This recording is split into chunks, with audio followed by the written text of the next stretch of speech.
লইট্টা মাছটা খুব ভালো হয়েছে, আলহামদুলিল্লাহ। লইট্টা ফ্রাই করেছিলাম। আসসালামু আলাইকুম, সবাই কেমন আছেন? তো লইট্টা ফ্রাইটা দেখুন আমি কিভাবে করেছি। এখানে বেসন গুলে নিয়েছি হলুদ মরিচ দিয়ে, আদা রসুন বাটা, লবণ দিয়ে, এবং হালকা কুসুম গরম পানি দিয়েছি এবং লাস্টে একটু নর্মাল পানি দিয়ে ব্যাটারটা করে নিয়েছি আমি ভালো করে। তারপরে এখানে হলো লটিয়া মাছ, লইট্টা মাছ, আমি নামটা বলতে পারি না, যাই হোক লইট্টা মাছ। এটা ধুয়ে পরিষ্কার করা ছিল, ফ্রিজে ছিল এটা। এই যে অনেক পরিষ্কার, অনেক সুন্দর করে পরিষ্কার করা ছিল।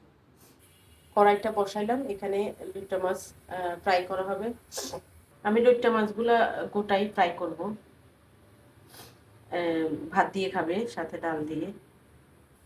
সয়াবিন তেল হলে ভালো হতো, আমি সরিষার তেল দিয়ে ফ্রাই করব, যেহেতু সয়াবিন তেল নেই। একটু নাড়িয়ে দিচ্ছি মাছটাকে, এভাবে